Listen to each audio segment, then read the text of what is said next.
Donc, j'ai entendu quelqu'un le dire la semaine dernière, j'ai bien aimé ça. Il peut apparaître comme tel qu'il y a une sorte de conflit d'intérêts lorsque un juif vous dit de venir Israël, car cela peut donner l'impression que cela ressemble à un appel de type aimez-moi, s'il vous plaît, aimez-moi, s'il vous plaît. Mais en réalité, ce n'est absolument pas la raison pour laquelle je suis engagé et déterminé à faire connaître la vérité essentielle concernant Israël dans le plan de Dieu et la Bible à l'Église. Et ce n'est pas vraiment pour mon bien, mais c'est pour le bien de le corps de Messie. Je ne m'attends pas à ce que tout le monde soit d'accord avec chaque chose que je dis non plus. Cependant, je suis raisonnablement confiant que rien de ce que je vous dirai n'est blasphématoire ou hérétique. Au contraire, j'apprécierai toute discussion, même désaccord, de questions comme faisant partie de la discussion fructueuse que nous pouvons tous avoir afin d'être unis dans le corps de Messie et parvenir à l'unité d'esprit. Comme il dit en Philippiens 2, versets 1 à 5. S'il y a donc quelque consolation en Christ, s'il y a quelque soulagement d'amour, s'il y a quelque communion d'esprit, s'il y a quelque tendresse et quelque compassion, rendez-moi joie parfaite, ayant un même sentiment, un même amour, une même âme, une même pensée. Ne faites rien par esprit de rivalité ou par vaine gloire, mais que l'humanité vous fasse regarder les autres comme étant au-dessus de vous-même. Que chacun de vous, au lieu de considérer ses propres intérêts, considère aussi ceux des autres. Ayez en vous les sentiments qui étaient en Jésus-Christ. Bon, alors, lorsqu'il s'agit de bénir Israël ou de comprendre sa place dans la Bible, je pense que ce qui prévaut dans la chrétienté, c'est justement l'absence de toute prévalence en ce qui concerne Israël. En d'autres termes, ce que je voulais dire, c'est que dans la plupart des églises, selon moi, de toute façon, mon expérience, on ne pense vraiment pas à Israël. On ne comprend pas son rôle dans la Bible. Et de plus, les églises évitent souvent d'enseigner des prophéties alors qu'elles sont essentielles, surtout en ce qui concerne Israël, car l'importance de l'Israël dans la Bible devient inévitable dès qu'on prend en compte des prophéties. Alors, pour toutes ces raisons, et en raison de l'impact persistant de certaines théologies remontent au premier siècle de l'Église sur Rome, après que ce soit détaché du premier groupe de croyants juifs à Jérusalem, des doctrines comme la théologie de remplacement conduit la chrétienté à être largement comme inconsciente de la place d'Israël et de peuple juif dans la foi chrétienne aujourd'hui. Et cela est malheureusement devenu tout à fait normal. Alors donc, le croyant gentil, moyen, non-juif, assis sur une banc d'une église, a parfaitement le droit de se demander pourquoi bénir Israël?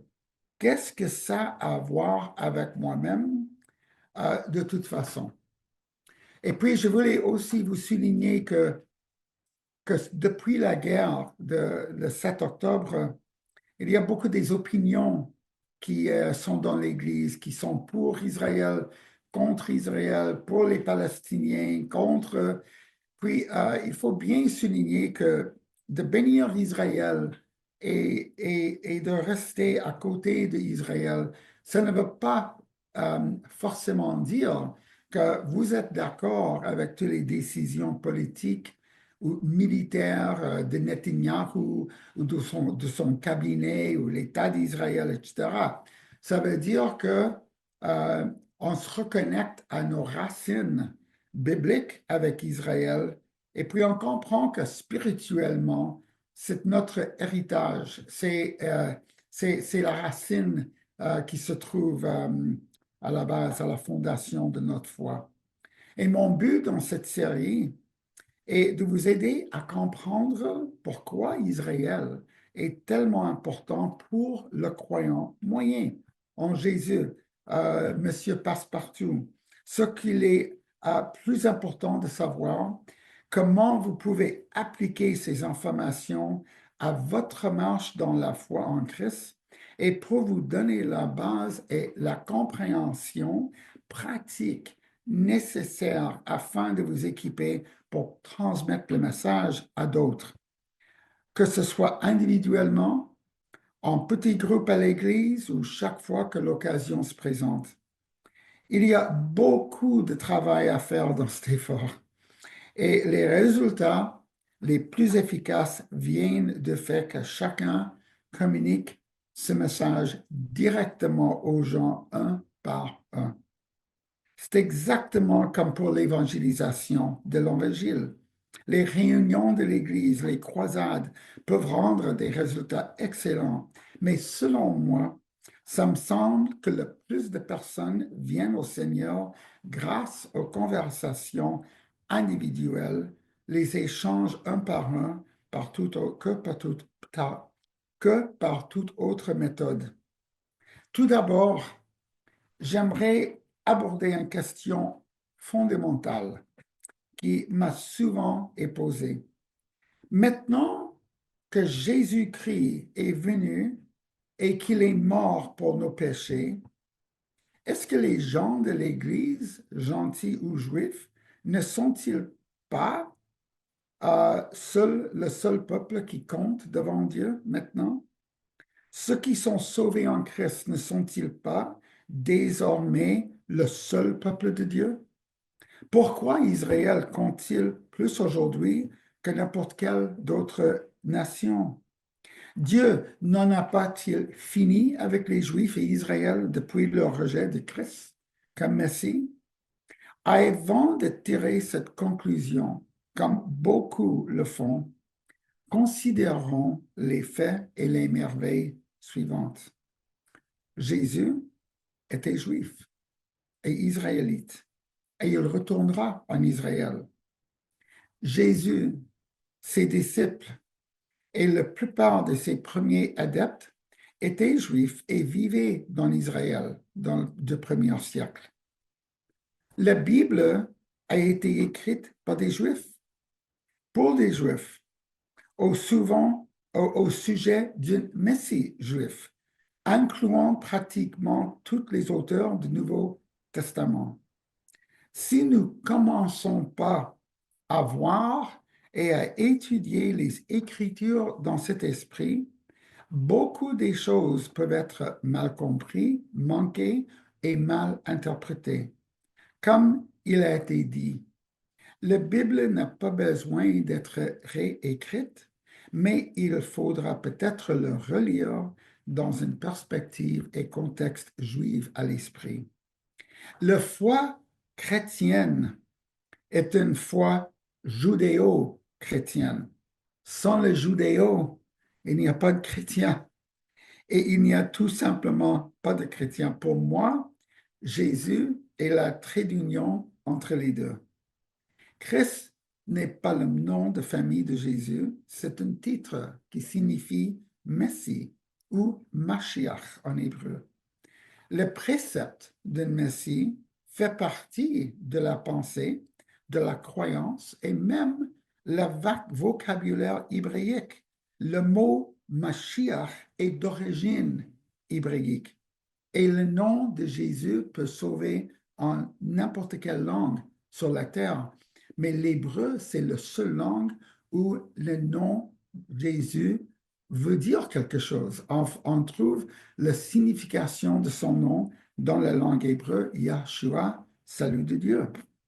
Si nous ne comprenons pas qui est Jésus avant tout en tant que rédempteur d'Israël, ça c'est en Ésaïe 49, verset 7, nous ne pouvons pas vraiment pas comprendre qui il est aujourd'hui et ce qu'il est venu faire et ce qu'il reviendra terminer en ce qui concerne le plan épique de Dieu pour la rédemption du monde. Donc, le Vieux Testament, tel que nous le connaissons, trouve ses origines dans la Bible hébraïque, écrite presque exclusivement pour des écrivains juifs d'Israël et pas moins de 5/6 de Bible concernant Israël directement ou indirectement.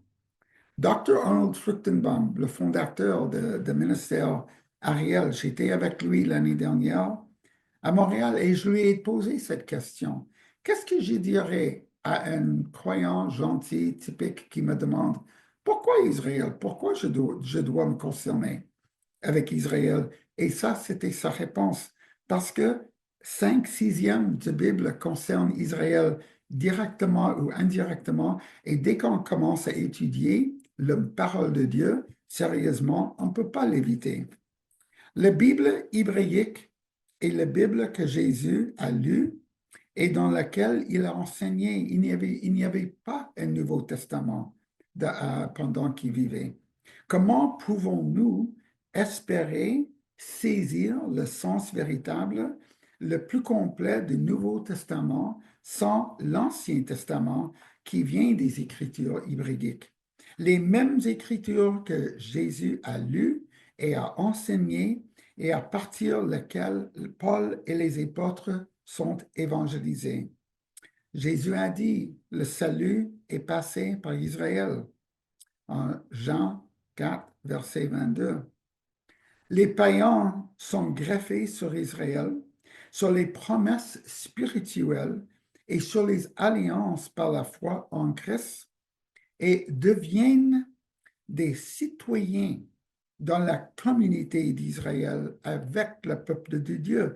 Donc, en ce sens, tous les chrétiens partagent un lien scripturaire et spirituel avec Israël. En Romains chapitre 11, 17 et 18 et Éphésiens chapitre 2, versets 11 et 12, on le voit clairement. Et finalement, et ça c'est très, très, très important, un tiers de la Bible contient des prophéties et celles-ci sont au cœur d'Israël, ou plutôt Israël est au cœur de ces prophéties. Je trouve ça très triste que tant de pasteurs, prédicateurs et enseignants évitent ce sujet d'Israël et même évitent la prophétie et tout ce qui touche au temps de la fin, considérant que c'est un sujet trop source de division, alors que c'est pourtant essentiel pour comprendre la Bible dans son ensemble et la place vitale et légitime d'Israël en son sein. Si nous prenons les prophéties au sens littéral, c'est ainsi qu'ils ont été écrits et compris par la mentalité juive. Nous ne pouvons pas échapper à la réalité du plan continu de Dieu pour Israël, passé, présent et futur. À moins que de les allégoriser et de tout rendre comme symbolique, ce que la Bible ne nous dit pas de faire. Quand la Bible est symbolique, c'est évident que c'est symbolique, et même les symboles dans la prophétie sont expliqués dans les Écritures. Donc, la règle d'or, c'est de lire la Bible dans une façon littérale. C'est cette méthode d'interprétation au départ qui est reliée à la pensée hébraïque. Ce sont les adversaires de prophétie qui prennent ça tout ça symbolique et veulent les allégoriser. Alors et alors seulement, on ne peut rien nier la place essentielle et légitime d'Israël dans le plan de Dieu et les Bibles. Israël est l'épicentre mondial des événements bibliques qui se dérouleront à la fin des temps. C'est en Israël que Jésus est venu sur terre et c'est à Armageddon, à Israël, qu'il reviendra sur Et c'est à Jérusalem qu'il régnera sur le monde. On voit ça dans l'Alliance davidique, 5 Samuel, chapitre 7, versets 8 à 17 et versets 27 à 29. Alors les croyants païens doivent rendre les Juifs envieux. On lit ça en Romains 11, chapitre 11, verset 11. Dieu savait quand son peuple et tu s'égarerait, et cela fait partie du plan de Dieu pour les ramener à lui. Paul a invité les païens de ne pas devenir arrogants à la guerre d'Israël. La racine juive de la foi soutient des branches païennes greffées. Les branches ne soutiennent pas la racine soutient les branches. En Matthieu 25, 31 à 33, le jugement des boucs et brebis nous dit que Jésus divisera les nations comme un berger divise des chèvres à gauche et des brebis à droite. Le mot nation est utilisé tout au long de la Bible pour décrire les nations non juives. Il peut donc s'appliquer aux nations qui sont pour contre Israël. Nous devons décider avec qui nous nous tenons. Étonnamment, ce passage est le dernier renseignement que Jésus donne avant son arrestation dans le jardin, et c'est le premier acte qu'il accomplira lorsqu'il reviendra en tant que roi. À Jérusalem, cela est décrit dans Joël chapitre 3, versets 1 et 2, dans le jugement de Jéhoshaphat. Ça dit, car voici, et ces jours-là, en ce temps-là, lorsque je ramènerai les captifs de Juda et de Jérusalem, je rassemblerai toutes les nations et je les ferai descendre dans la vallée de Josaphat, et là, je jugerai avec elles à cause de mon peuple et mon héritage, Israël, qu'elles ont disparu parmi les nations qu'elles ont partagé mon pays. Il y a beaucoup de personnes qui ont un problème avec ce passage en disant, mais non, je suis sauvé par grâce. Aimer Israël, c'est un travail. Je ne suis pas sauvé par mes efforts. Je suis sauvé uniquement par la grâce de Dieu. Oui, cela est vrai.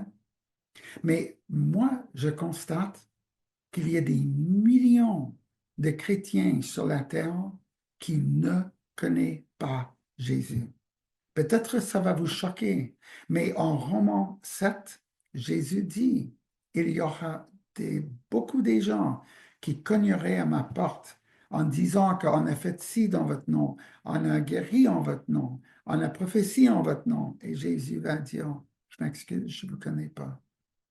Donc, on n'est pas sauvé par nos efforts, mais c'est sûr que la façon qu'on répond à la fois que le salut vient à travers les Juifs, le médium des Juifs, c'est important comment on se répond. La nouvelle ville sainte de Jérusalem descendra des nouveaux cieux et de la nouvelle terre comme une épouse magnifiquement vêtue pour son mari. Israël est l'héritage spirituel de chaque croyant en Jésus-Christ. Israël est le peuple élu de Dieu et dans la fidélité, nous devons reconnecter le corps de Messie à sa racine en tant que participant de la sève riche de l'olivier dont la racine est l'alliance abrahamique. Dieu a donné cette promesse d'alliance, de bénédiction à Abraham, aux patriarches et à leurs descendants, culminant dans la sémence d'Abraham, qui est à la fois physique et spirituelle. En tant que croyants en Yeshua, Jésus, tous les croyants sont amenés au lieu de bénédiction qui est l'arbre lui-même, dans la métaphore de l'olivier de Paul dans Romains 11. Dieu maintenant également son plan continue pour Israël charnel et ethnique dans les promesses physiques faites aux patriarches qui s'accompliront tout lors de la restauration finale d'Israël lors du deuxième événement du royaume millénaire. Jusqu'à ce moment-là, Paul, dans la parole de Dieu, nous enseigne de ne pas être arrogant envers Israël, mais de bénir Israël et à provoquer la jalousie du peuple juif par la relation chaleureuse, aimante, merveilleuse, intime et personnelle que nous avons avec Dieu en Christ. Car, comme il est écrit en Romains 11, verset 7, ceux qui ont tant recherché et qui n'ont pas obtenu, mais les élus l'ont obtenu, les autres ont été endurcis. Mais l'endurcissement est temporaire, pas permanent. C'est pourquoi le verset 11 demande, ont-ils trébuché sans pouvoir se rétablir? Non, pas du tout. Mais à cause de leur transgression, le salut est venu aux païens pour susciter l'envie d'Israël.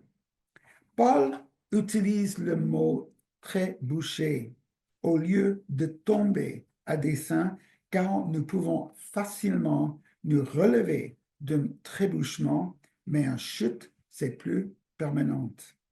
Enfin, la première raison de bénir Israël, c'est parce que Dieu le dit.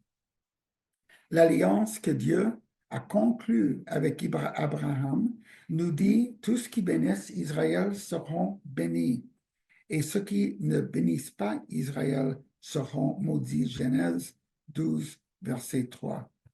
Au vu de ces éléments, comment pouvons-nous penser qu'Israël et les racines juives de notre foi en Christ ne sont pas importants? Je suis tellement triste lorsque j'entends des croyants dire que les desseins de Dieu pour Israël sont terminés. Si c'était le cas, de graves questions resteraient sans réponse. Pourquoi le peuple juif a-t-il miraculeusement survécu l'Holocauste, à des siècles de persécutions systémiques et à des tentatives répétées l'anéantissement? Comment expliquer la création et la croissance miraculeuse de l'État moderne d'Israël depuis sa renaissance le 14 mai 1948 et les résultats victorieux de la guerre des 6 jours de 1967, de la guerre de Yom Kippur de 1973, et comment expliquerait qu'Israël survive perpétuellement et supernaturellement au conflit en cours de Moyen-Orient? Pourquoi l'Apocalypse 7 part-il de 144 000 Juifs scellés qui proclameront l'Évangile sur toute la terre au cours des 7 années de la grande tribulation à venir? Le fait est que Dieu n'en a pas fini avec les Juifs. Après que l'Église sera disparue de la terre lors de l'enlèvement, Dieu reviendra au peuple juif et à Israël pour accomplir les promesses bibliques qu'il lui a faites. C'est la bénédiction finale par laquelle toutes les nations seront bénies à la fin de ces temps. C'est pourquoi Dieu soutient la survie d'Israël et le peuple juif contre vent et marée et contre les épreuves qu'ils ont subies. Mark Twain a dit un jour, tout est mortel, sauf les Juifs. Toutes les autres forces passent, mais lui demeure. Quel est le secret de son immortalité? C'est le mot qui est souligné. Le secret, c'est que le peuple juif est important pour Dieu et que la nation d'Israël est et sera toujours la prunelle de ses yeux. Les choses qui sont importantes pour Dieu doivent être importantes pour nous en tant que croyants en lui et en son Fils. En d'autres termes, Dieu n'en a pas fini avec Israël ou les Juifs, et les croyants gagnera beaucoup de se reconnecter à sa racine et à son héritage spirituel en Israël. Avoir au moins une croissance, je m'excuse, une connaissance pratique de base et une théologie correcte concernant Israël est vital pour votre foi en Christ.